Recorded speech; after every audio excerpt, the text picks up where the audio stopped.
The air in the mnemonic exchange hummed with a low, electric thrum, the sound of a million captured moments being quantified, cataloged, and traded. It was a sterile, white place, smelling of ozone and antiseptic, a cathedral built to the god of yesterday. Cale sat on a polished chrome bench, the cold seeping through his thin trousers. His heart hammered against his ribs like a trapped bird. Before him, holographic tickers scrolled by in streams of emerald and crimson light, not with stock prices, but with the fluctuating values of experiences. First kiss, Parisian rain, up 3.4 mnemonic units. Summiting Everest, dawn, holding steady. Child's first laughter, a perennial blue chip, always in demand. He clutched the Neuralink cable in his hand, its tip a needle-fine point of silver. This was his third visit this month. The first 2 times he had fled, his courage shriveling into a cold knot of shame in his gut. But today, there was no running. His mother's account was deep in the red. The Care Nexus had sent their final notice. Her mnemonic decay was accelerating, the delicate tapestry of her mind unraveling thread by thread. Without a significant infusion of high value, stabilizing memories, they would move her to a public ward. A fading ward. A place where people went to become ghosts, their pasts erased until nothing remained but a vacant stare. The memory he was here to sell was his most precious. It was his anchor in the swirling chaos of his life. It was the memory of his father, David, a man he'd lost to a construction accident a decade ago. It wasn't the memory of the death, of course. Grief was a junk bond, worthless on the open market. No, this was a memory of life. It was a perfect, sun-drenched afternoon. He was 7. The air smelled of freshly cut grass, sawdust, and his father's pipe tobacco. They were in the backyard, building a clumsy, lopsided birdhouse. His father's laugh, a deep, rumbling sound that made Cale feel like the safest boy in the world. The rough feel of the wood under his small fingers. The pride swelling in his chest when his father held up their creation and declared it a masterpiece. Its official designation on the mnemonic index was paternal bond, summer craftsmanship, grade A purity. It was valued at 8,000 MUs. Enough to cover his mother's care for 6 months. Enough to buy them a little more time. Kalen Rowe, a voice, smooth and detached, cut through the hum. A broker in a sharp white suit, her face an unreadable mask of professional indifference, motioned him toward a private cubicle. The door hissed shut behind them, silencing the market floor. Inside was a single reclining chair, an articulated arm holding the mnemonic extractor, and a screen displaying his own mnemonic profile. A paltry 12,350 MUs. The working poor. His life was a collection of cheap, repetitive memories. The commute to the data entry job, the taste of nutrient paste, the grave view from his apartment window. "Please take a seat, Mr. Rowe," the broker said, her name tag reading Jocasta. "The buyer is a luminary from the orbital city of Elysium. He's nostalgic for a simpler time. Your offering is perfect. High emotional fidelity, zero synthetic bleed. A vintage memory." Cale's throat was dry. He was selling a piece of his father, a piece of himself, to a rich man in the sky who wanted to feel something real for a fleeting moment. He lay back in the chair, its surface cool and unwelcoming. Jocasta deftly attached the Neuralink to the port at the base of his skull. The screen flickered, showing the memory's signature, a beautiful, complex waveform of golden light. "The process is simple," she explained, her voice a practiced, soothing lie. "You will feel a slight coolness, a sense of detachment. We isolate the memory, copy it, and then erase the source file from your neural pathways to prevent market dilution. You will retain the factual knowledge. You'll know you built a birdhouse with your father, but the sensory and emotional data will be gone. It will be like reading about it in a book written about someone else." He closed his eyes. Someone else. That's what he would become. A stranger to his own past. He thought of his mother, her eyes, once so full of fire, now clouded with confusion. Yesterday, she had called him David. The pain of it was a physical blow. This was for her. He had to do it. "I'm ready," he whispered. Jocasta nodded, her fingers dancing over the console. Initiating extraction sequence. A cold sensation like ice water trickled down his spine. The room began to fade. He was 7 again. The sun was warm on his face. He could smell the sawdust. He could hear his father's laugh. The sound was distant, muffled. The image was flickering, like a bad hollow projection. The warmth was gone. The smell was fading. A wave of panic seized him. It was happening. He was losing him. Then, something went wrong. A klaxon blared through the cubicle, a piercing, ugly sound. Red lights flashed. On the screen, the golden waveform of his memory convulsed, spiked with jagged lines of black static. What's happening? Cale gasped, trying to sit up, but the chair's restraints held him fast. Jocasta's professional calm shattered.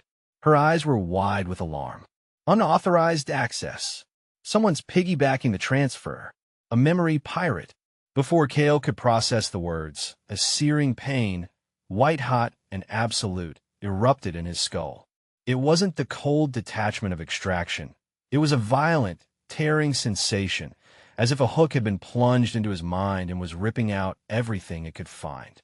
Images flashed behind his eyes, a chaotic, accelerated montage of his entire life. His first day of school. The taste of his mother's synth apple pie. The face of his first crush, flushed and smiling.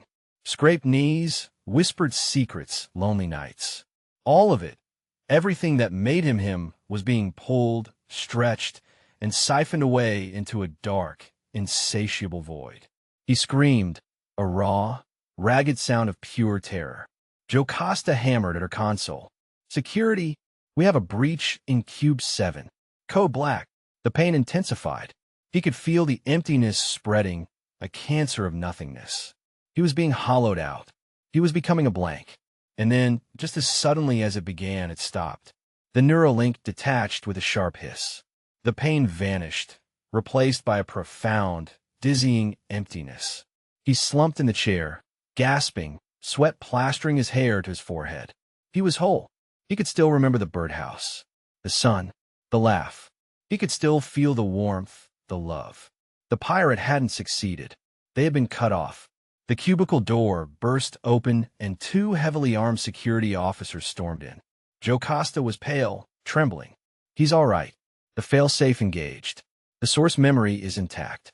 But the pirate, they got away. Cale stumbled out of the chair, his legs shaking. He ripped the Neuralink from his port, his hand instinctively going to the back of his neck. He felt violated, mentally burgled. The broker rushed to his side. Mr. Rowe, I am so sorry. This is unprecedented. Ethelred Corporation takes security very seriously. We will, of course, offer you compensation. Cale pushed past her, his mind reeling. He didn't want compensation. He wanted to get out. He staggered through the pristine white halls, ignoring the stairs. He burst out into the evening air of the city, the perpetual twilight of neon and smog. He leaned against a wall, his breath coming in ragged gasps. The pirate had failed to take his father, but the attempt, the sheer violation of it, had left him scarred. They hadn't just tried to steal a memory. They had tried to steal his soul. He started walking, heading for the Maglev station, his thoughts a tangled mess. He had to get home to his mother. He had to see her. He had to hold on to what was real. As he rounded a corner into a less crowded side street, a figure stepped out from the shadows of a grimy alley. A woman, dressed in dark, functional clothing, her face partially obscured by a high collar and the brim of a cap. She moved with a fluid grace that spoke of danger. Her eyes, sharp and intelligent, met his. They held a strange mixture of sympathy and calculation. They almost made you a blank, Kalen Rowe, she said, her voice a low, steady murmur. You're lucky, but luck runs out. Cale froze, his blood running cold. Who are you? How do you know my name? The woman took a step closer. The neon glow from a nearby sign cast an ephemeral light on her face, revealing a faint scar that ran along her jawline. I know more than your name, she said softly. I know what you were selling, and I know why. But what you think you know about your mother's sickness, about the value of memories, about the world you live in, it's all a carefully constructed lie. She held out her hand. In her palm was a small, tarnished silver locket. Your father didn't build just one birdhouse, did he? The silver locket felt unnervingly heavy in Cale's palm. It was old, the kind of object that belonged in a museum, a relic from the pre-mnemonic era when sentimental value was an abstract concept, not a quantifiable asset. He stared at the woman, Elara, as she had introduced herself, his mind struggling to connect the dots. The pirating attempt at the exchange, her sudden appearance, her knowledge of his father. It was too much too fast. The city's relentless pulse seemed to fade into a dull background roar, leaving only the two of them in the dim alleyway. Ow! Cale finally managed, his voice hoarse.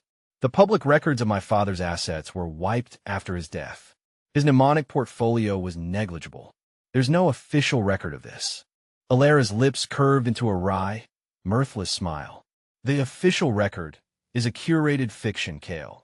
A story the luminaries and Ethelred Corp tell you to keep you compliant.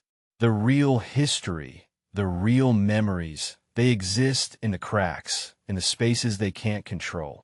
Your father was more than a construction worker. He was a collector, of a different sort. She gestured for him to walk with her, melting back into the flow of the nocturnal city. Cale, feeling as though he were caught in a powerful current, followed. He opened the locket. On one side was a tiny, faded photo of a smiling woman with his mother's eyes, his grandmother. On the other, instead of a picture, was a microscopic data wafer, dark and inert. This world didn't happen by accident, Elara began, her voice low as they navigated the crowded walkways, a river of faces illuminated by the holographic advertisements that danced on the sides of skyscrapers. One ad showed a blissful family on a synthesized beach, the caption glowing, "Create your forever." Experience packages starting at 2,000 MUs. Before the mnemonic index, there was chaos. Economic collapse, information overload. People were drowning in meaningless data while starving for genuine connection. Ethelred offered a solution. A new economy based on what is most fundamentally human, our experience. They passed a pauper's booth, a grimy, automated cubicle where the desperate could sell low-grade memories. The taste of their morning synth coffee, the feeling of rain on their skin, for a handful of MUs, just enough to afford a meal or a few hours in a shelter pod. A man with hollow eyes and the telltale, vacant expression of the faded stumbled out, his mnemonic balance likely a single-digit number. He was functionally destitute. They called it the Great Unification, Elara continued, her gaze fixed on the man. They sold it as a meritocracy of the soul. Live a richer life, become a richer person. It sounded beautiful, but they never told anyone the full cost. They never told us that the very technology that reads and quantifies a memory also erodes it. Every time a memory is indexed, even just for a personal balance check, a tiny fraction of its emotional fidelity is lost. It's like photocopying a photograph over and over. Eventually, the image degrades into static. Cale felt a chill that had nothing to do with the night air. He thought of his own mnemonic balance, the 12,350 MUs he had guarded so jealously. How many times had he checked it? How many times had he mentally relived his most valued moments, unknowingly sanding them down, wearing them thin? And the fading? Cale asked, the question catching in his throat. My mother is a victim of a system, Elara said, her voice hardening. Mnemonic decay isn't a random, tragic disease, Cale.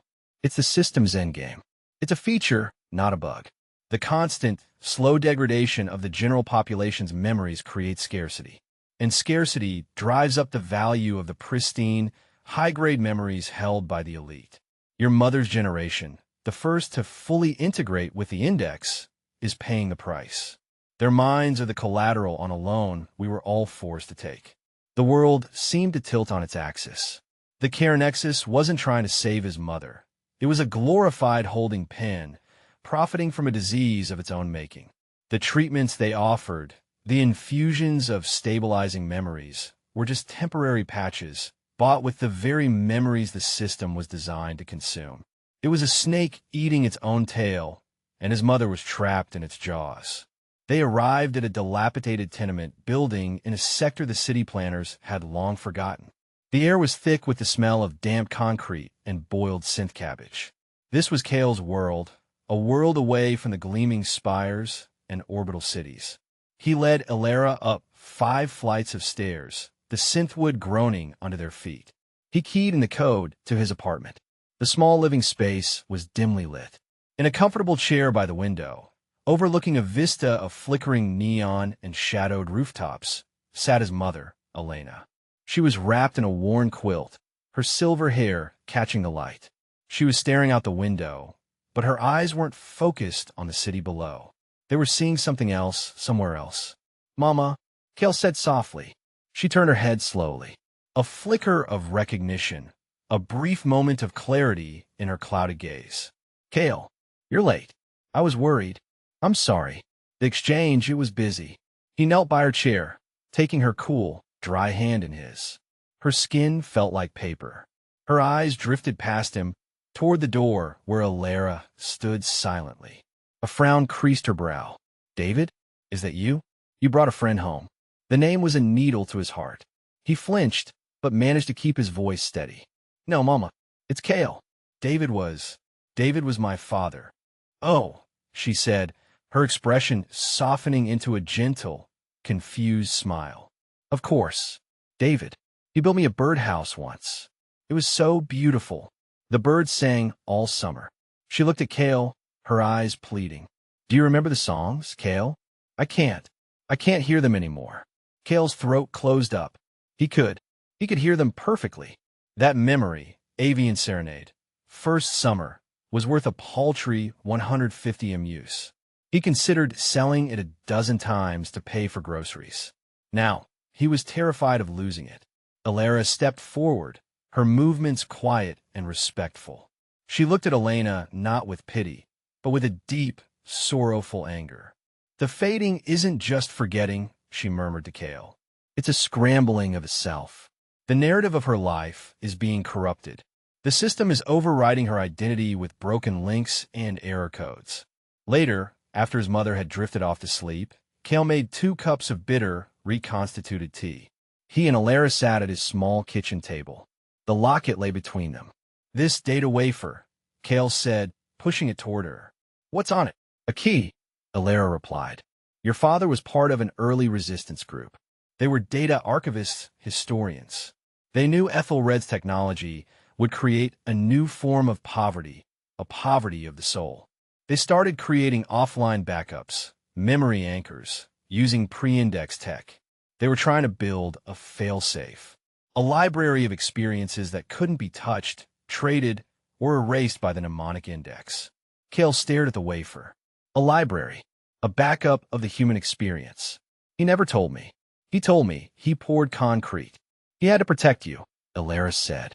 To the system, what he was doing was the ultimate crime. Not just counterfeiting, but heresy. He was arguing that memories have an intrinsic value beyond their market price. After his accident, his network scattered. The project went dormant. The anchors were lost or hidden. I've been searching for them for years. Your father's locket is the first real lead I've found." Kale's mind was a whirlwind. His father, the simple, laughing man from his most cherished memory, was a revolutionary. His death might not have been an accident, and the memory he'd almost sold, was it more than just a moment of paternal love? Was it a clue? "The pirate at the exchange," Kale said, a sudden, horrifying thought striking him. "They weren't after my emus. They weren't piggybacking a random transfer." Alara's eyes were grim. "No, they were after the memory of your father itself. They know what he was. They're hunting for the anchors, too. And when they couldn't steal the memory, they did the next best thing." She nodded toward the small comm panel on Kale's wall.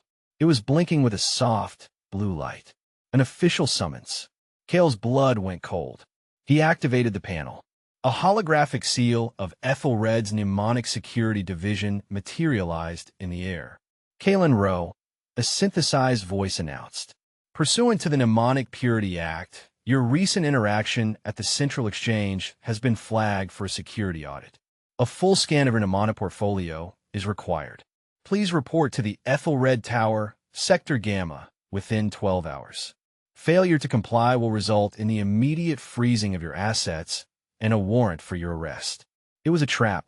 They couldn't steal the memory, so now they were going to legally confiscate it, dissect it, and tear it apart under the guise of an audit.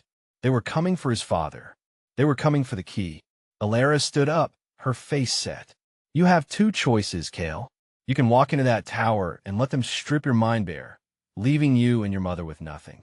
Or you can come with me, use that key, and find out what your father was truly trying to build. Kale looked from the summons to his sleeping mother, then down at the locket in his hand. The weight of his father's secret legacy felt immense, a responsibility he never asked for. He was just a man trying to save his mother. Now he was standing at a precipice, with the abyss of the past on one side and an unknown, dangerous future on the other. Choosing to go with Alara meant becoming a fugitive, abandoning the only life he knew. But what was that life, really? A slow, grinding descent into mnemonic poverty, culminating in the loss of everything he held dear. The system was designed for him to fail. Perhaps the only way to win was to stop playing the game. But if he ran, what would happen to his mother? Ethelred would show no mercy. They would seize her, accelerate her decline, and use her as leverage. He was caught. Alara seemed to read his thoughts. They'll use her against you either way, Kale. The only way to save her, truly save her, is to break the system that's killing her. But how could one man, armed with nothing but a handful of fading memories and a cryptic locket, hope to break a system that controlled the very essence of reality? The decision to run was not a decision at all. It was an inevitability, a door swinging open at the end of a long, burning hallway. To stay was to be consumed. To flee was to grasp at a sliver of hope, no matter how thin. Kale looked at his mother's sleeping form, her chest rising and falling in a steady, peaceful rhythm. The sight was a physical ache in his own chest. Leaving her felt like a betrayal sharper than any blade, but he knew, with a certainty that chilled him to the bone, that Alara was right. The Ethelred audit would be a clinical violation, a team of mnemonic surgeons vivisecting his mind until they found what they were looking for. They would take the memory of his father, and in doing so, they would take the key. Then, with no high-value assets left, he would be powerless to stop them from casting his mother into a fading ward. He was a cornered animal, and his only way out was to chew through the trap. His dreams, once so simple, felt like childish fantasies now.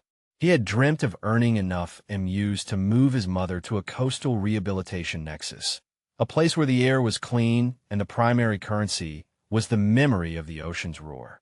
He dreamt of becoming an experienced crafter himself, not one of the corporate hacks who designed bland, synthesized vacation packages, but a true artist. He wanted to capture the quiet, profound moments, the feeling of accomplishment after a hard day's work, the comfortable silence between old friends, the bittersweet pang of nostalgia on an autumn evening. He wanted to create memories that didn't just entertain, but nourish the soul. Now, that dream was ash. His new reality was a desperate flight into the city's underbelly, guided by a woman who was a ghost herself. His greatest fear, the one that lurked in the back of his mind on sleepless nights, was no longer just about mnemonic poverty. It wasn't about ending up a blank and empty vessel. His fear had become more specific, more terrifying. He was afraid of forgetting the sound of his mother's voice before it was slurred by confusion. He was afraid of his memory of his father's laugh being stripped away, leaving only a cold, hard fact in a mental file. He was afraid of his own past being turned into a weapon against him, his identity dismantled piece by piece by an indifferent corporation. We need to go. Now. Alara's voice was urgent, pulling him from his spiraling thoughts. They'll have this building flagged. A compliance team will be here in less than an hour. Kale moved as if in a trance. What could he take? His mnemonic portfolio was about to be frozen. Physical objects had little value. He grabbed a spare power cell for his personal data slate and a worn, paper photograph of his parents on their wedding day. A worthless, unindexed artifact that was suddenly the most valuable thing he owned besides the locket. He paused by his mother's chair and gently brushed a strand of silver hair from her forehead.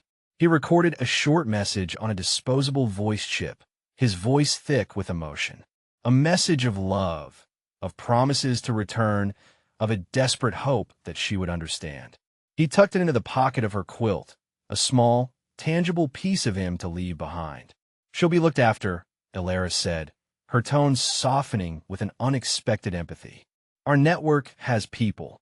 They can't stop Ethelred from taking her, but they can make sure she's not lost in the system. They'll keep track of her." It was a small comfort, but it was something. As they slipped out of the apartment and down a rusty fire escape into the labyrinthine alleys below, Cale felt the life he knew dissolving behind him. He was a ghost now, haunting the edges of his own story. Their destination was the Glitch, a sprawling, chaotic market in the city's deepest, oldest sectors. It was a place where the mnemonic index was weak, its signal distorted by layers of ancient infrastructure and illegal dampening fields. Here, a different economy thrived. Barter, trade of physical goods, and a black market for wild memories, experiences that had never been indexed, raw and untamed. It was a haven for pirates, data scrappers, and dissenters. It was Alara's world. The journey was a lesson in itself. They didn't take the gleaming, efficient maglevs. They traveled through service tunnels, maintenance corridors, and forgotten subway lines, a hidden circulatory system beneath the city's skin. Alara moved with a confident familiarity, her senses alive to the rhythm of this underworld. She taught him how to spot mnemonic sniffers, the small, almost invisible drones that patrolled the official zones, constantly sampling the ambient neural energy.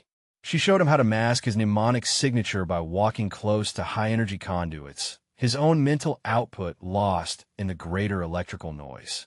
"The first rule of survival out here is to be forgettable," she explained as they paused in a cavernous, dripping cistern. "The system is designed to notice patterns, to flag unique signatures. The luminaries are wealthy because their memories are unique. The poor are safe because their memories are monotonous. The most dangerous thing you can be is somewhere in between. Interesting, but not powerful." Cale thought about his own life. The bland data entry job, the predictable routine. He had always resented it, seen it as a sign of his failure. Now, he realized it had been a form of camouflage. His mediocrity had kept him safe. Until now, the glitch was an assault on the senses. Unlike the sterile, ordered world above, it was a vibrant, chaotic explosion of life.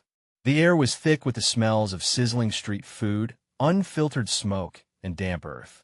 The sound was a cacophony of a dozen different languages, haggling merchants, and the discordant music leaking from hidden bars. People's faces were expressive, unguarded. They laughed loudly, argued fiercely. Their emotional lives weren't being constantly quantified and banked. They were being lived. Here, wealth was measured differently yet again. A skilled mechanic with knowledge of pre-index combustion engines was a rich man. A woman who could cultivate real, soil-grown vegetables was a queen. A storyteller who could hold a crowd captive with nothing but words was a celebrated artist. It was a world of tangible skills and raw human connection.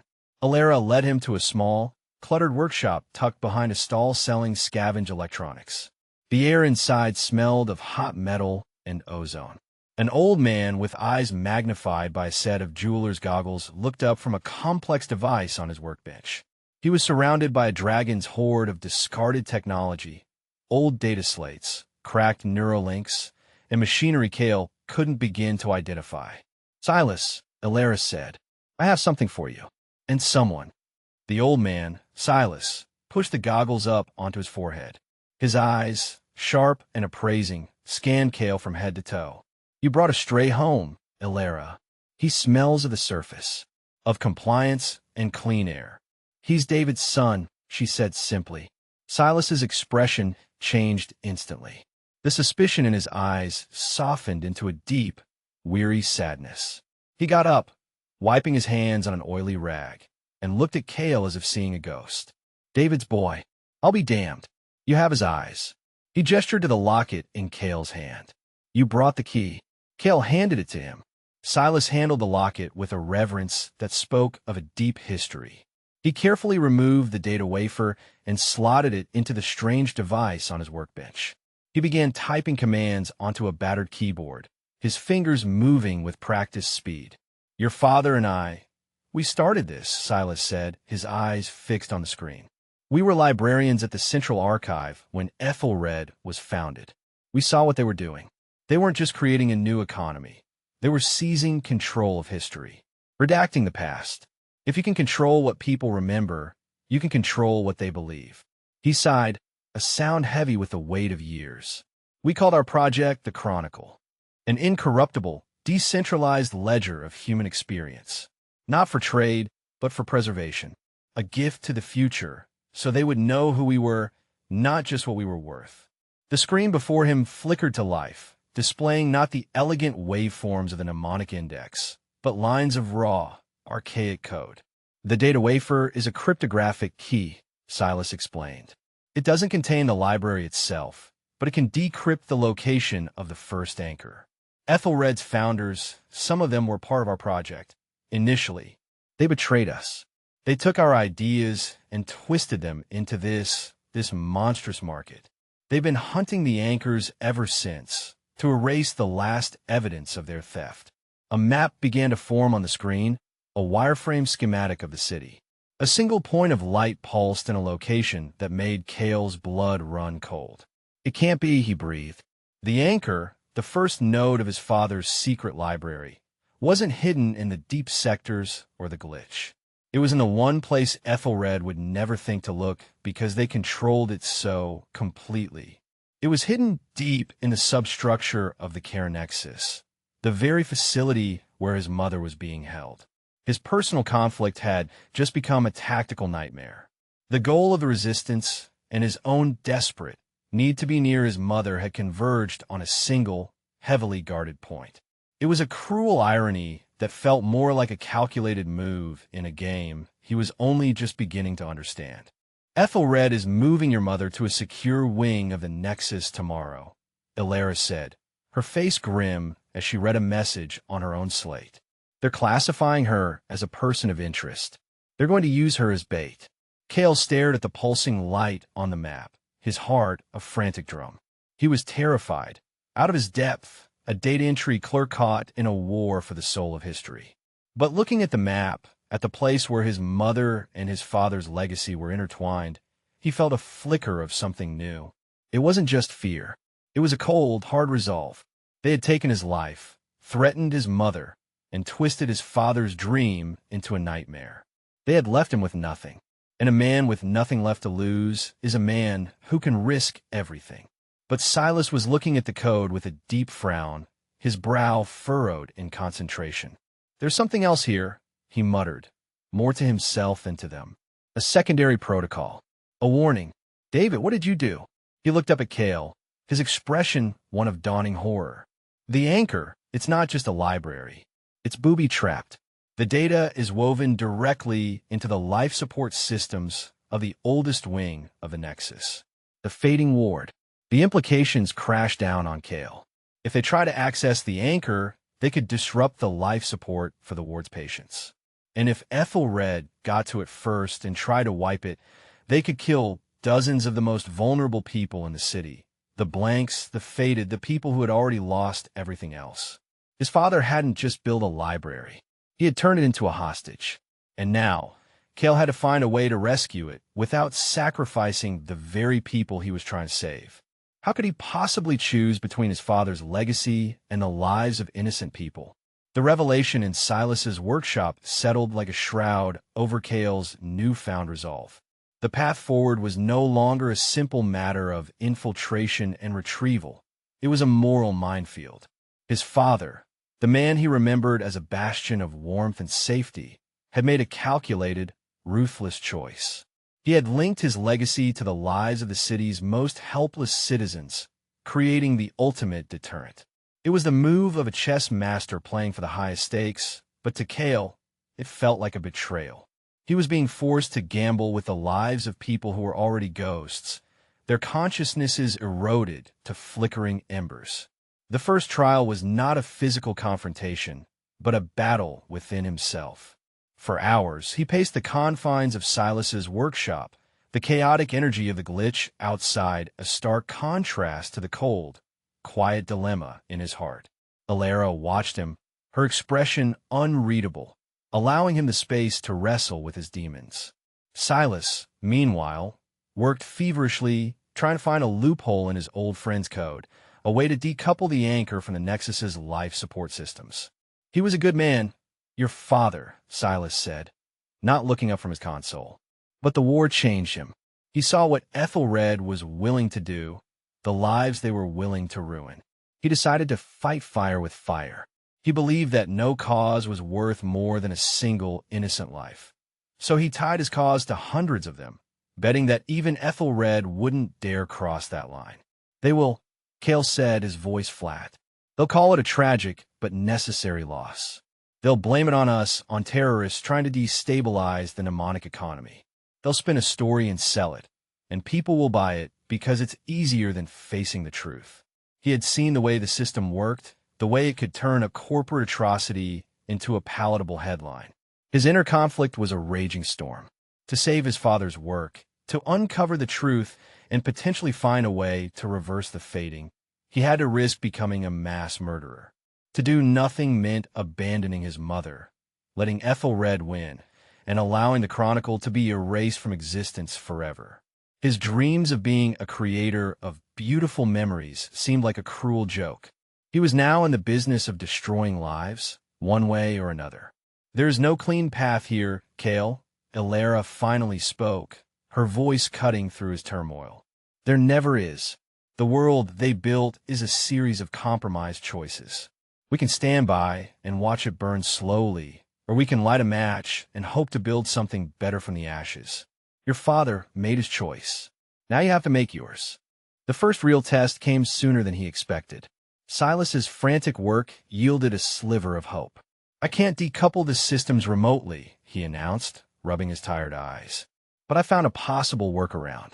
There's a manual override terminal, a diagnostic port for the life support, located in the Nexus's sub-level 3 maintenance hub. If you can get to it, you could theoretically create a temporary data bridge, a redundant loop that would keep the life support running independently for a short window, maybe 10 minutes, while the anchor is accessed. It was a plan, fragile and fraught with risk, but it was a plan. It required precision, timing, and a way to get inside one of the most secure buildings in the city. Getting in is the problem, Alara said, pulling up a schematic of the Care Nexus. It's a fortress. Mnemonic scanners, biometric checkpoints, armed patrols. I can get in, Cale heard himself say. The words came out before he had even fully formed the thought. Both Alara and Silas turned to look at him. How? Alara asked, her skepticism clear. As a visitor, Cale replied, the idea taking shape as he spoke. They're moving my mother to the secure wing. They're expecting me to panic, to try and see her. Ethelred wants to use her as bait, so let's take it. I'll walk right in the front door. I'll demand to see her. They'll take me into custody, and they'll put me in a holding cell. That's what they want. They want to question me, to scam me. But the holding cells, they're on the lower levels, near the maintenance hubs. A slow smile spread across Alara's face. It's insane. It's a suicide mission. They'll have you wired into an interrogation rig before you can take a breath. Maybe, Cale countered, feeling a strange surge of clarity. But they'll be expecting me to protect my memories. They'll be looking for the memory of my father. I'll give them something else to look at, something to distract them. The plan was desperate.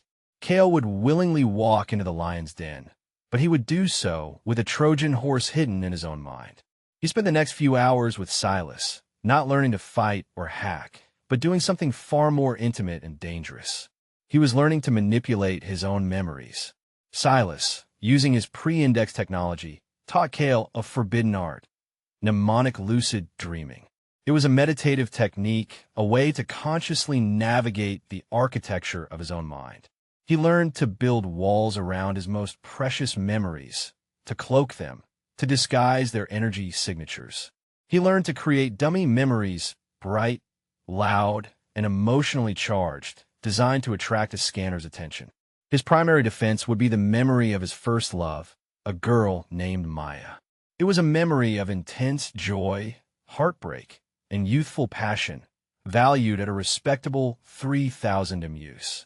He amplified it, polished it, and placed it at the forefront of his consciousness, a glittering lure for Ethelred's sharks. Behind it, shielded by layers of mundane, work-related data, he hid the memory of his father and the knowledge of the Chronicle. The final piece of the plan was the most perilous. To get from a holding cell to the maintenance hub, he would need to create a disturbance. Silas gave him a small, powerful EMP device, no bigger than his thumbnail. When they hook you up to the interrogation rig, they'll flood your neural pathways with a light sedative to make you more compliant, Silas instructed. You'll have a window of maybe 30 seconds before it fully takes hold. That's when you trigger this. It'll blow the rig, the lights, the door lock, everything in the room, and it will give you the opening you need. But Kale, he added, his voice grave, it will also send a feedback pulse through your own neuroport. It's going to hurt. A lot. The time came. Dressed in his normal clothes, his face pale, but set with determination, Kale left the sanctuary of the glitch. He walked through the clean, orderly streets of the upper city, a ghost returning to the land of the living. The Care Nexus loomed before him, a sterile white monolith that scraped the smog-filled sky. It was a place of healing that had become a prison. He walked through the sliding glass doors, into the pristine, ozone-scented lobby. The air hummed with the same low thrum as the mnemonic exchange. He strode to the reception desk, his heart pounding a frantic rhythm against his ribs. "I'm here to see my mother," he said, his voice surprisingly steady. Elena Rowe, the receptionist, a man with a placid, corporate smile, tapped at his console. The smile flickered. "One moment, sir." Within seconds, two Ethelred security officers, dressed in gray and black armor, emerged from side door. Kalen Rowe, one of them asked, his voice devoid of emotion. "You're in violation of a legal summons. You need to come with us." This was it. The trial had begun. Kale put his hands up in a gesture of surrender.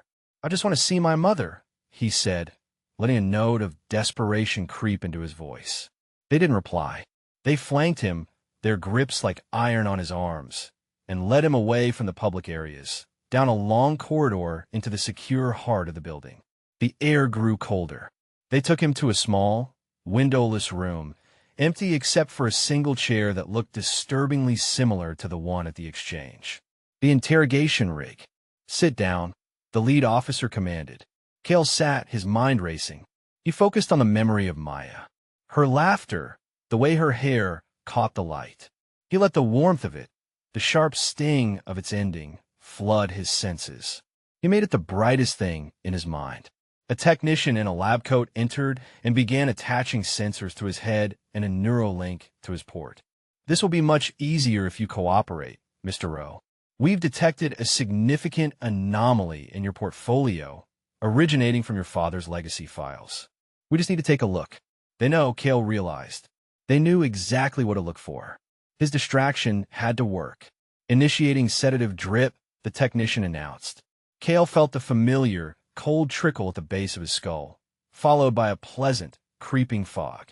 His thoughts began to slow, his anxiety to dull. The memory of Maya began to shimmer, its details becoming hazy. Now, with a final, desperate surge of will, he clenched his fist, crushing the EMP device hidden in his palm. The world exploded in a flash of blue-white light and a soundless concussion. The rig sparked violently. The lights overhead shattered.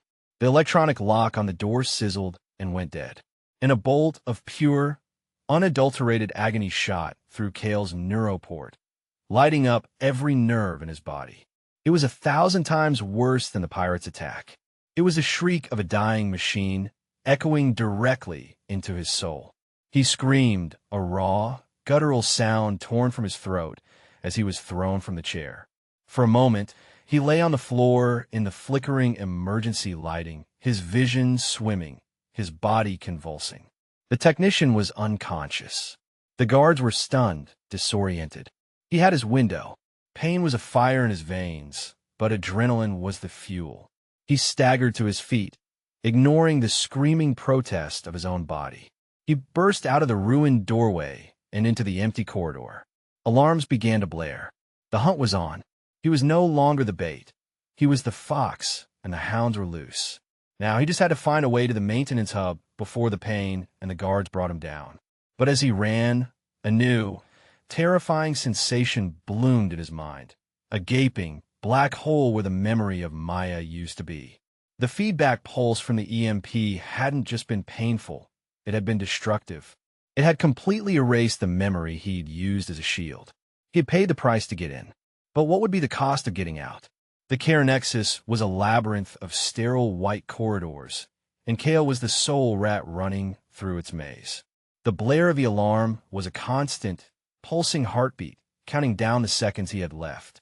Every nerve ending was a live wire, the aftershock of the EMP, a persistent, grinding static in his head. The memory of Maya, the bright, beautiful lure he had so carefully prepared, was gone. Not faded, not detached like a souled memory, but annihilated. A black hole in his past. The loss was a physical grief, a void that made him stumble. He had used a piece of his own heart as a weapon, and it had shattered in his hand. He forced himself onward. The schematic Alara had shown him burned into his mind. Left at the med supply junction, right at the cryo storage, down a service stairwell. He moved with a desperate, clumsy urgency, a stark contrast to the effortless grace of Alara. He was no spy, no soldier. He was a data clerk, and his body screamed in protest at the exertion. The Ethelred guards were professionals. He could hear their methodical sweeps, their clipped commands echoing down the halls. They were closing in.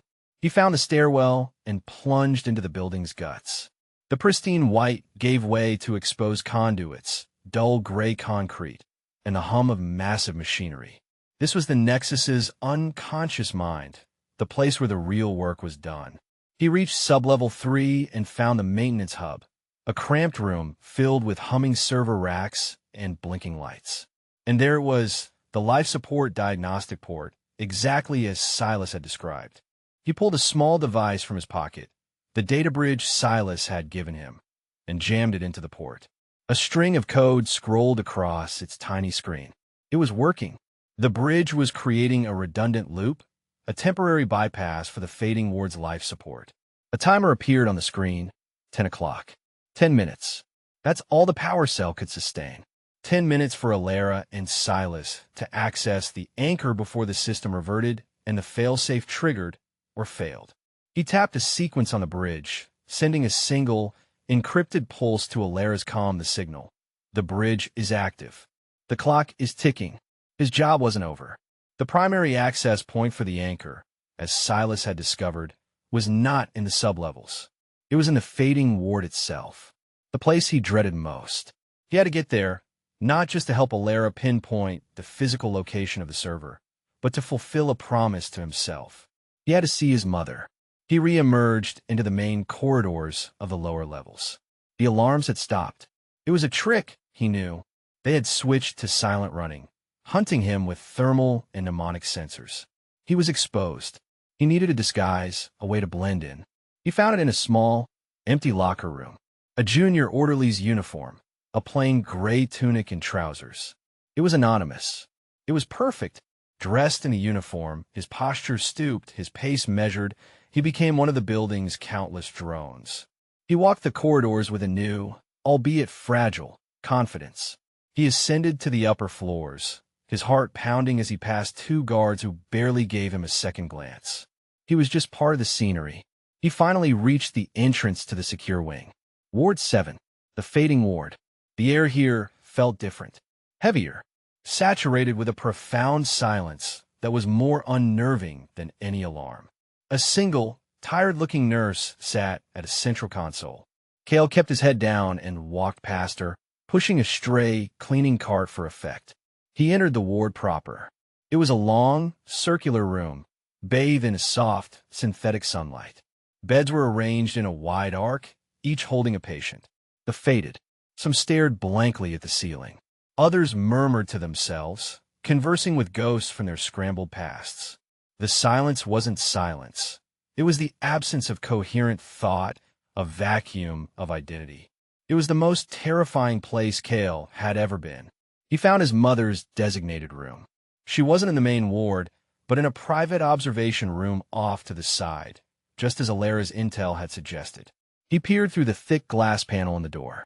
She was there, sitting in a chair, not looking at the wall or the window, but at her own hands, as if they were foreign objects she was seeing for the first time. She looked smaller, more fragile than she had in their apartment. A wave of love and rage washed over him. This is what Ethelred did. They didn't just steal memories. They stole the very fabric of personhood, leaving behind these docile, manageable shells. He saw a small data port on the wall next to her door, a terminal for monitoring patient vitals and mnemonic stability. This was it. The physical access point Silas needed. Alara would be patching into the network from the outside, but she needed him to activate the port from the inside to triangulate the anchor's server location. He glanced at the nurse's station. The nurse was distracted, inputting data. He had seconds. He approached the door, his hands trembling.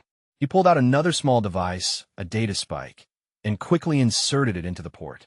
A light on the spike blinked green. Connection established. He pulled it out and pocketed it just as the nurse looked up. She gave him a curious glance. "Can I help you, orderly?" she asked, her voice weary. "Just checking the atmospheric sensors," Cale mumbled, not making eye contact, and pushed his cleaning cart away, his heart hammering. He had done it. He had activated the bridge and opened the connection. Now it was up to Alara and Silas. The timer on his own secret device read 7:42. He couldn't leave yet.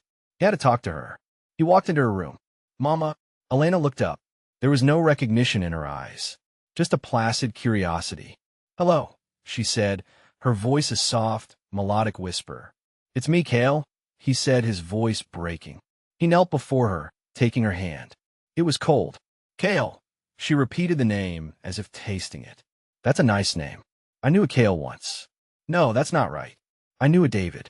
He smelled of sawdust and sunshine." She smiled, a faint, distant expression. "He is gone. All the songs are gone." Tears welled in Cale's eyes. The fading was so much crueler than he had imagined. It left just enough fragments to torment the victim with the ghosts of what they'd lost. Suddenly, a new voice cut through the quiet. Touching. Truly. Cale spun around.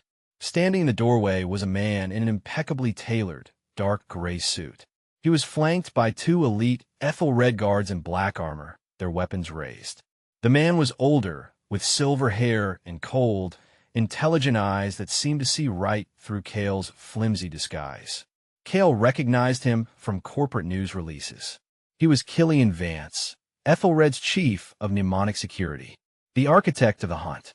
"Calen Rowe," Vance said with a thin, predatory smile.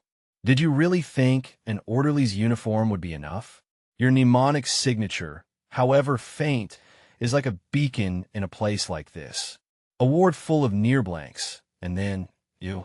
A burning little flame of coherent memory. You might as well have launched a signal flare." Cale's blood ran cold. He had been so focused on the physical disguise that he had forgotten about the very nature of this world. Here, in a sea of mnemonic silence, his mind was screaming its presence. Vance took a step into the room. "You've been very busy. An EMP blast, unauthorized access to a life support hub, an illegal data spike. You're quite the little revolutionary, just like your father." The timer on Cale's device read 4:16. "What do you want?"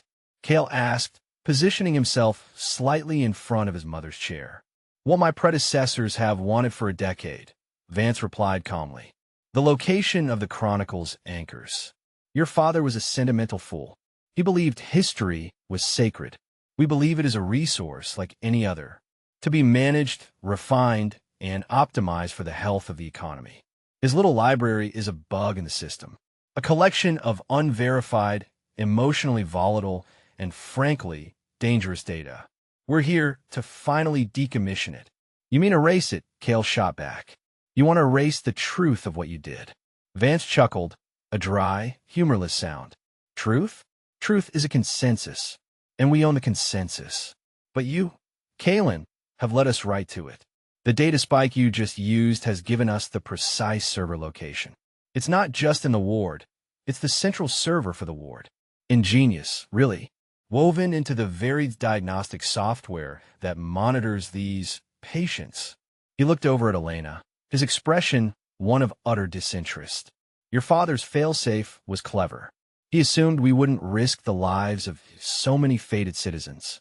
But here's the secret, the part your sentimental father never understood. These people are no longer economically viable. Their mnemonic accounts are empty.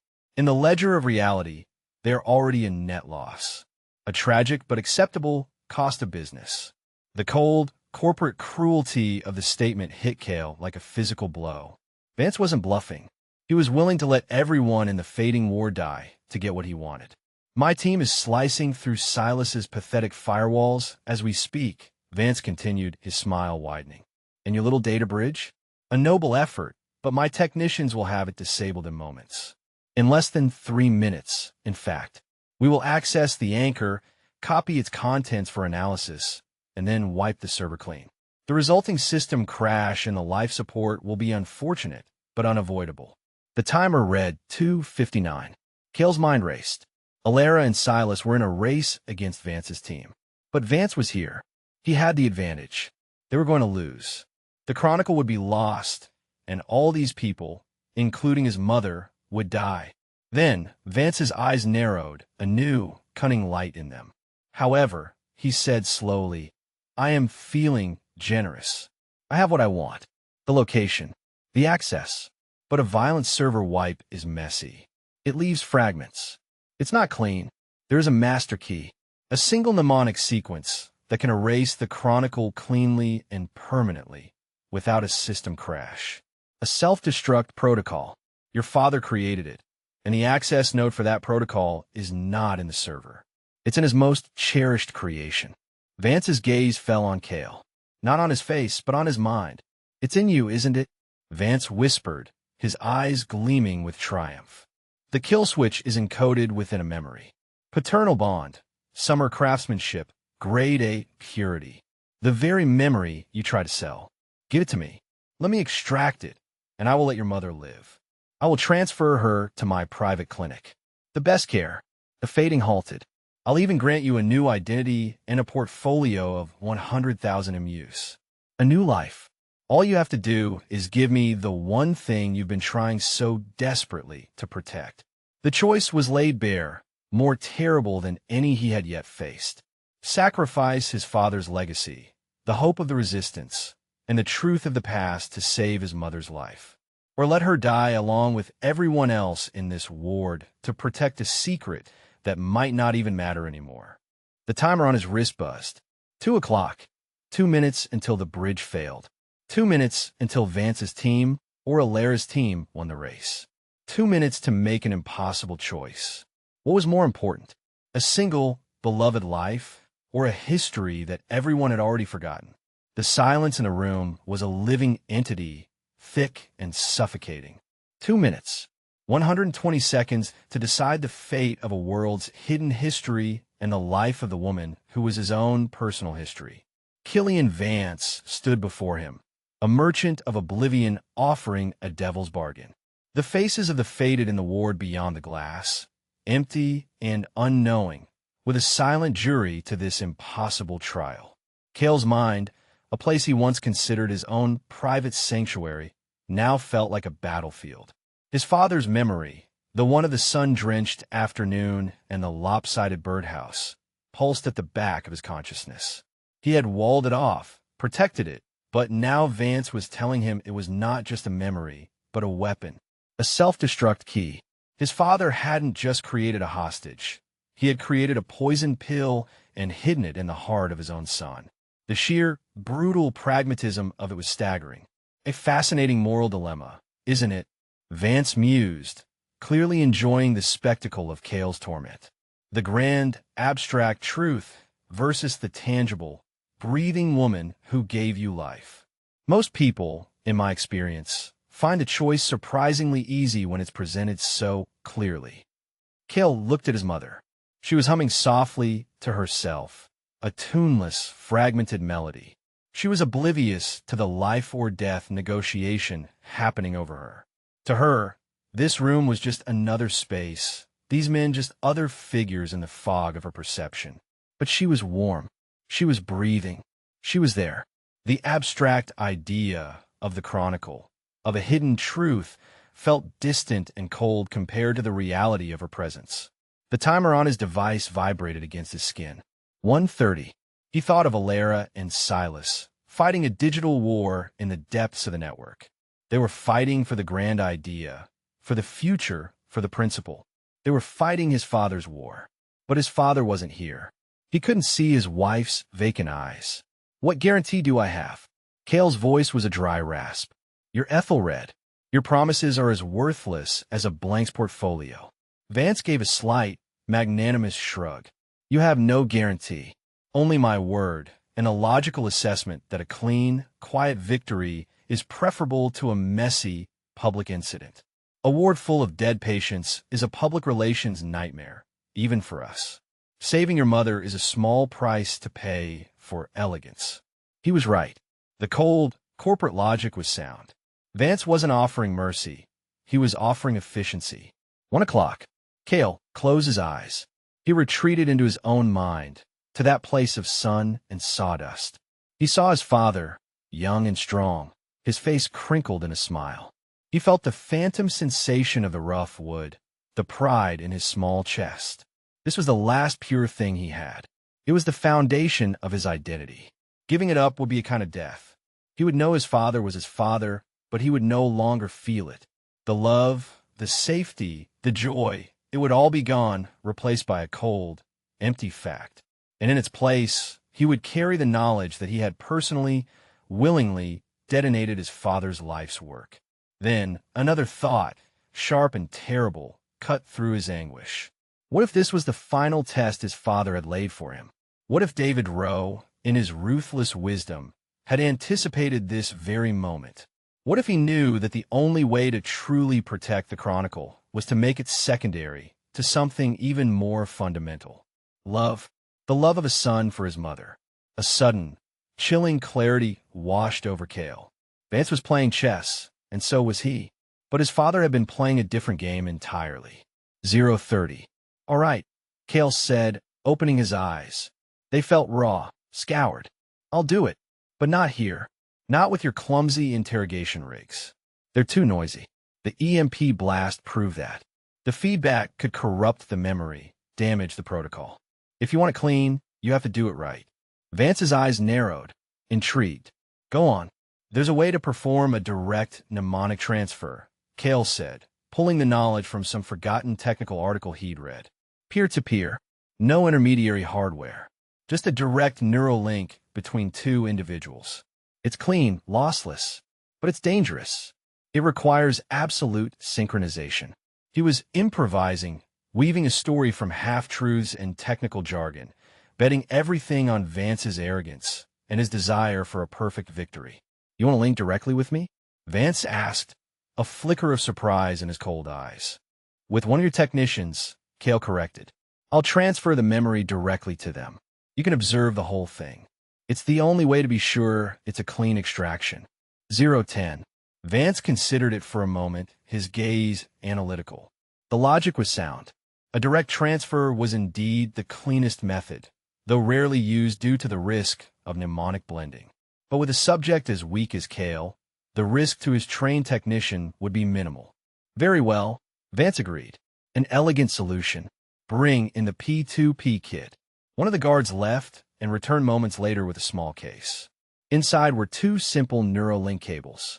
As the technician prepped the equipment, Cale's heart hammered. His gamble was working. He had bought himself a few more precious minutes. But for what? The bridge was about to fail. Alara and Silas had lost. Midnight. The timer on his device went dark. The bridge was down. A low groan echoed from the hallway as the life support systems, no longer stabilized by the redundant loop, began to fluctuate. A red light started flashing on a medical monitor beside his mother's chair. It seems your friends have failed, Vance noted with satisfaction. The ward is now in jeopardy. Time to honor your end of the bargain, Mr. Rowe. Quickly, the technician approached Cale with the Neuralink. Cale looked at his mother. Her breathing had become shallow. The humming had stopped. Panic, cold and absolute, seized him. He had failed. His clever plan, his delayed tactics had all been for nothing. He had doomed them all. And then he saw it. It wasn't in the room. It was in his mind. As the technician reached for the port at the base of his skull, Cale's focus was driven inward with an intensity he'd never known. He was staring at the memory of his father, the golden, complex waveform. But his near-death experience with the EMP, his training with Silas, his profound emotional distress, it had all changed his perception. He wasn't just seeing the memory anymore. He was seeing its structure, the anatomy of the moment. He saw the laughter, the sawdust, the sunlight. But hidden within it, woven into the very fabric of the sensory data, was something else. Not a kill switch, not a self-destruct protocol. It was a string of data, a program. But it wasn't designed to destroy the anchor. It was designed to copy it. A compressed, lightning-fast backup protocol. His father wasn't ruthless. He was a genius. He had anticipated that his son might one day be forced to give up the memory. He assumed it would be captured and analyzed by Ethelred's machines. So he had the ultimate failsafe inside it. A Trojan horse, just as Cale had attempted earlier, but infinitely more elegant. The program was dormant, designed to activate only upon being read by a non-human, Ethelred standard mnemonic scanner. It would copy the entire chronicle and broadcast it, not to the hidden networks of the Resistance, but to the public mnemonic stream, disguised as junk data, too vast and too sudden for anyone to stop. But Vance, in his arrogance, had agreed to a peer-to-peer transfer, a human-to-human link. The program wouldn't activate. The betrayal Cale felt was not from his father. It was from himself. He had misread everything. He had been so focused on the choice between the legacy and his mother that he failed to see the third option his father had so brilliantly engineered. The technician's fingers brushed against his neck. The Neuralink was inches from his port. In that split second, a new, even more terrifying realization dawned. A direct, unmediated peer-to-peer link. It was dangerous, Silas had said. It required synchronization. It carried the risk of mnemonic blending. The technician, a young man with nervous eyes, held up the other end of the cable. "I'm ready," he said to Vance. Cale looked from the technician to Vance, then to his mother, whose monitor was now emitting a steady, high-pitched alarm. He had no time, no other options. The plan his father had made was useless now. He had to create a new one. "Wait," Cale said, his voice shaking but clear. "Not him." Vance frowned. "What trick is this?" Cale looked directly at Killian Vance, the man who controlled this world, the man who saw human experience as a resource to be managed. "No technician," Cale said, his voice ringing with a terrifying, newfound authority. "The transfer has to be with you. Your mnemonic signature is the strongest, the most stable. It's the only way to guarantee the integrity of the protocol. If you want my father's legacy, you will take it yourself." It was the ultimate gamble, an invitation to the spider to step into the center of the web. Vance stared at him, his mind clearly weighing the risk against his own ego and the prize at hand. To personally extract the final secret of the Chronicle, to hold it in his own mind, the temptation was immense.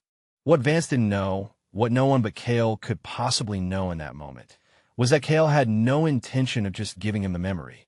He was about to attempt something that had only ever been a theoretical horror story among mnemonic engineers. He wasn't going to transfer a memory. He was going to perform an overwrite. He was going to try and implant his own consciousness into the mind of Killian Vance. The crisis was no longer about a choice between two bad options. The turning point was here. Cale was about to sacrifice not just a memory, but his very self in a desperate, insane attempt to seize control of the machine from within. The air in the room crackled with unspoken tension. Killian Vance, a man accustomed to absolute control, was being challenged, not with a weapon, but with an appeal to his own arrogance. Cale's proposal was audacious, a move so bold it bordered on suicidal. To invite the wolf to the feast, but to dictate the terms of the meal. Vance's eyes, cold and calculating, bored into Cale, searching for the trick the hidden angle. He saw a desperate son, a cornered rat. He failed to see the abyss of resolve that had opened up behind Kale's eyes. You believe my mind is the only vessel stable enough to contain your father's work without corruption, Vance stated, rephrasing the challenge as a compliment to himself. A bold, and not entirely inaccurate, assessment. He looked at the failing medical monitor by Elena's chair, then at the guards. The situation was deteriorating. A peer-to-peer transfer with him would be the fastest, most direct route to victory. His ego, combined with his desire for a clean resolution, made the decision for him. Fine, Vance declared, waving the nervous technician away. I will not have it said that I shied away from the front lines. I will retrieve this final piece of history myself. He took the Neuralink from the technician and approached Kale. This was it, the point of no return. Kale's heart was a singularity, a point of infinite density and pressure. He was not just giving up a memory. He was giving up everything. His past, his future, his very sense of self. He was about to become a ghost in another man's machine. He looked at his mother one last time. Her face was pale, her eyes closed. The steady alarm from her monitor was the soundtrack to his sacrifice. This is for you, he thought, a silent message sent into the void. Not just to save you, but to undo the world that did this to you. Vance connected the cable to his own neuroport with a practiced click.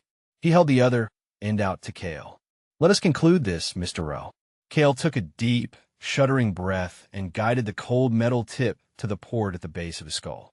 The moment it connected, the world dissolved. There was no sound, no light. Only a sudden, vertiginous plunge into a universe of pure information. Kale was no longer in the room, no longer in his body. He was a disembodied point of consciousness floating in a vast, dark space. Before him, another point of light shimmered, Vance. Between them, the Neuralink was a bridge of crackling energy. Initiate transfer came a command, not in a voice, but as a pure conceptual thought. It was Vance, his consciousness precise, powerful, and utterly devoid of warmth. A surgeon's mind. Kale focused on the memory of his father. He didn't just recall it. He became it. He projected the sun, the sawdust, the laughter across the bridge. It was the bait. Vance's consciousness approached the memory, his mental presence like a pair of calipers, ready to dissect and analyze. He saw the beauty, the purity, the high-fidelity emotional content. And he saw the hidden data string, the dormant copy protocol. So, that was the trick, Vance's thought echoed with smug satisfaction. The boy didn't even know what he had. He thought it was a kill switch. As Vance's consciousness enveloped the memory, ready to pluck it from Kale's mind, Kale made his move. He didn't pull back. He pushed. He didn't just send the memory. He sent everything. It was a tidal wave of pure being. He poured his entire mnemonic portfolio, all 12,000 meager units of it, across the bridge. The taste of synth paste, the grave view from his window, the sting of failure, the quiet love for his mother, the burning rage at the injustice of the world. He sent the grief for his father, a memory so worthless on the market but so heavy in his soul. He sent the black hole where Maya's memory used to be, a scar of pure nothingness. He sent his hopes, his fears, his very identity. Vance was caught completely off guard. He had expected a single, clean file. He received his soul. His powerful, ordered mind was flooded with the chaotic, emotional, messy reality of Kale's life. It was like a pristine laboratory being hit by a tsunami of mud and salt water. What is this? Vance's consciousness recoiled in shock and disgust. Insignificant data. Emotional refuse. He tried to sever the connection, to push Kale back. But Kale had anticipated this. He had wrapped his entire consciousness around the memory of his father, the one thing Vance refused to let go of. Vance was holding the prize, but the prize was attached to an anchor, and the anchor was Kale himself. This was the core of Kale's desperate choice. He wasn't trying to take over Vance. He was trying to merge. He was forcing a mnemonic blend of the highest order. He was poisoning Vance's mind with his own, sacrificing his individuality to become an incurable cancer within his enemy. The two consciousnesses collided. It was an agony beyond all physical measure. Cale felt his own mind being torn apart, his memories shredded and scattered. But he also felt Vance's mind yielding, cracking under the onslaught of raw, unfiltered life. He saw Vance's memories, the cold ambition, the boardroom betrayals, the detached satisfaction of shaping the world. He saw the justification, the belief that humanity was a chaotic, emotional mess that needed to be managed. That experience was a resource to be controlled for the sake of order. He saw a man who had sold his own soul so long ago he'd forgotten he ever had one. And in the depths of Vance's mind, Cale found the control codes, the back doors to the entire Ethelred network, the master commands for the mnemonic index. They were there, protected by walls of cold, hard logic. Cale's consciousness, fractured and dying, made its final move. It ignored Vance's personal memories, his identity. It lunged for the control codes. He wrapped the last vestiges of himself around them, not to steal them, but to execute a single, catastrophic command. In the physical world, the guards and the technician watched in horror. The two men, linked by the cable, were convulsing violently. Cale's face was a mask of agony, tears streaming from his tightly shut eyes. Vance's face was worse. His mask of cold control had shattered, replaced by a look of pure, unadulterated terror. His eyes were wide open, staring at something no one else could see. "Disconnect them," the lead guard shouted. But it was too late. In the shared mental space, Cale found the command he was looking for. It wasn't delete. It wasn't destroy. It was a single, simple word: release. He executed it. A shockwave of pure energy erupted from their connection point, not just in the room, but across the entire global mnemonic network. In the glitch, Silas's monitors flared white. "He did it," the old man whispered, staring in disbelief. "The boy did it." Across the city, across the world, every mnemonic device, every exchange ticker, every pauper's booth, every neuroport flickered. For a single, silent second, the system froze. And then, the great return began. Every memory that had ever been sold, traded, or stored was released from the central servers. The memory of a first kiss, bought by a jaded luminary, flooded back into the mind of the teenager who had sold it to pay for school. The memory of a child's laughter, held in a corporate vault as an asset, returned to the parent who had traded it for rent.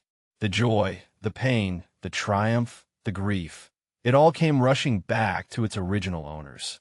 The mnemonic economy, the foundation of their world for 50 years, evaporated in an instant. The luminaries in their orbital cities suddenly found their portfolios empty, their minds flooded with the second-hand emotions they had curated, now clashing with the return of their own long-lost experiences. The faded, the poor, the destitute, suddenly felt the ghosts of their past rushing back in, not as clear memories, but as powerful, overwhelming waves of emotion, the echoes of what they had been forced to give away. In the hospital room, the Neuralink cable sparked and went dead. Cale and Vance slumped in their chairs, the connection broken. Cale gasped, his body his own again, but he felt hollowed out, scoured clean. The memory of his father was a faint echo. The grief was gone. The anger was gone. Much of his own life felt like a story he had read. He had poured so much of himself into Vance that what remained was a pale watercolor sketch of a man.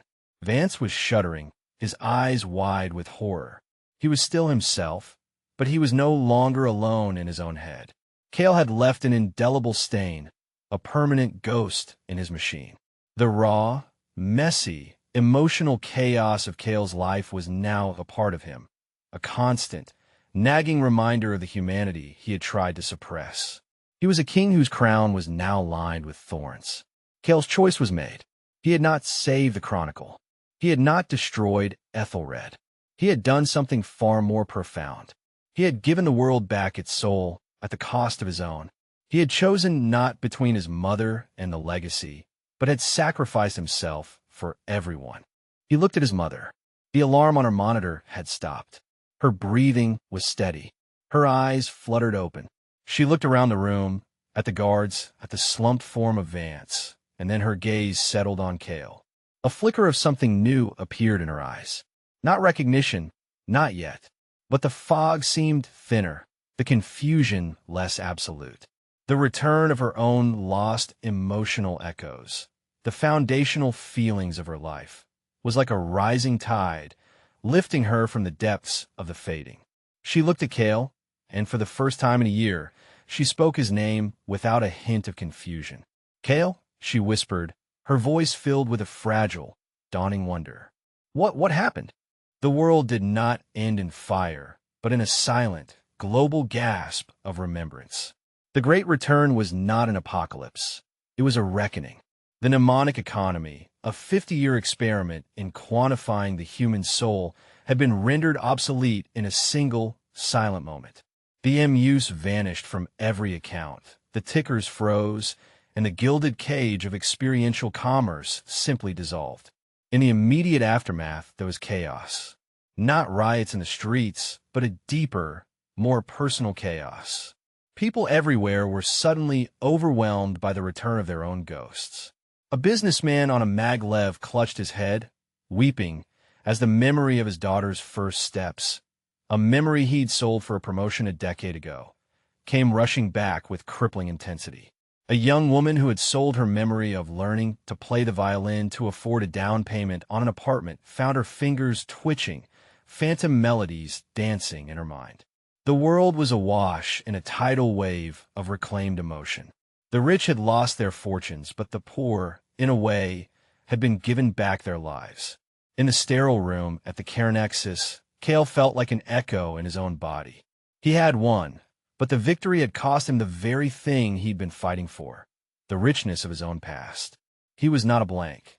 The factual knowledge remained, but the emotional color, the vibrancy, the meaning of his memories had been burned away in the transfer.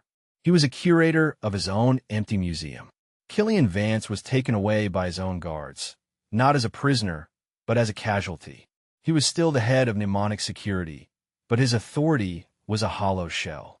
He was a man haunted, forever wrestling with the ghost of Kale's righteous anger and profound grief, a permanent schizophrenia of the soul. The system he had commanded was broken, and he was its first and most intimate victim. Kale's focus was singular. His mother, Elena. He sat by her side, holding her hand as doctors, now just doctors, not mnemonic accountants, flocked around them, baffled by the sudden, inexplicable stabilization of all the patients in the fading ward. The progress of the decay had halted. The Great Return had not cured them. The neural pathways were too damaged for that, but it had stopped the erosion. It had given them back the emotional foundations upon which new memories could, perhaps, be built. "Kale," his mother said again, her voice stronger now. Her eyes, though still clouded, held a focus he hadn't seen in years. She looked at him, truly looked at him, and a tear traced a path down her pale cheek. "I feel like I've been asleep for a very long time." He squeezed her hand, a lump forming in his throat. He had no grand, emotional memory of his own love for her to draw upon, only the intellectual knowledge that he did. But the simple physical act of holding her hand, of seeing the light return to her eyes, was a new sensation, a first draft of a new memory, being written in that very moment. In the days that followed, the world began to reshape itself. The glitch, once a black market on the fringe, became a center of knowledge. People like Silas were no longer outcasts, but teachers helping a world that had forgotten how to live without a price tag on every moment. Alara and her network emerged from the shadows, not as revolutionaries, but as guides, helping communities navigate the new landscape. The Chronicle, his father's hidden library, was finally safe. With the index gone, its data was no longer a threat, but a treasure. Alara assured him it would be opened, shared freely with everyone, a gift of history for a world busy rediscovering its present. Kale and his mother left the Cairnexus. Their small apartment felt different, no longer a cage of mnemonic poverty, but simply a home. The holographic ads outside the window had gone dark. The city was quieter, the frantic energy replaced by a tentative, uncertain calm. People were talking to each other more. In the absence of a market for experiences, they were simply sharing them. Stories were becoming the new currency, not for trade, but for connection. One evening, Cale sat with his mother by the window. The city lights twinkled below, a tapestry of a million individual lives, no longer quantified, no longer ranked. "Tell me something, Cale," Elena said, her voice soft. She still had moments of confusion, her mind a landscape of fractured narratives, but the core of her was resurfacing. "Tell me about your father. I remember loving him, but the feeling is like a song I can't quite hear." Cale's heart ached with a hollow pang. He had given away the memory she was asking for. It was the price he had paid for this very moment. He could have told her the facts: a man named David, a construction worker, a lopsided birdhouse. But she wasn't asking for facts. She was asking for a memory. He took a breath, and he began to speak. "It was a summer afternoon," he said, his voice quiet, weaving a story from the ashes of his own experience. The sun was so warm it felt like a blanket, and the air smelled of fresh-cut grass and sawdust. And he paused, reaching for the detail, the sensory data that was no longer his. He couldn't feel it, but he knew it. "And pipe tobacco. He was teaching me to build a birdhouse. My hands were so small, and the hammer felt so heavy." As he spoke, he wasn't just reciting facts. He was rebuilding. He was crafting an experience, not for sale, but as a gift. He was becoming the artist he had always dreamed of being. He poured his love for her, the intellectual knowledge of his love for his father, into the telling. He embellished. He added details he half remembered. He imagined the sound of the birds, the texture of the wood. His mother listened, her eyes closed, a gentle smile on her face. "Yes," she whispered. I can almost hear it." In that moment, Cale understood the profound, philosophical truth his father had woven into his very being. Memories are not assets to be hoarded or traded. Their true value is not in the having, but in the giving. Their power is not in their fidelity, but in their sharing. A memory told, a story shared, creates a new memory in the listener. It becomes a bridge between two souls. His own past was a pale and faded landscape, a sacrifice he would carry forever. He had paid an ultimate price, losing the wealth of his own history. But as he sat there, rebuilding a memory for his mother, watching the understanding and peace dawn on her face, he realized he was not poor. He had a future, an unwritten page. He had the love for his mother, a feeling he was learning to experience anew every single day. He had the quiet satisfaction of a sacrifice, and he had a world of tomorrows to fill with new moments, new stories, new experiences. He was no longer a custodian of the past, but a creator of the future. And in a world no longer measured by the echoes of yesterday, he was, for the first time, truly, immeasurably wealthy. The great, unanswered question lingered in the quiet city air, a challenge and a promise to everyone. Now that your soul is your own again, what will you do with it?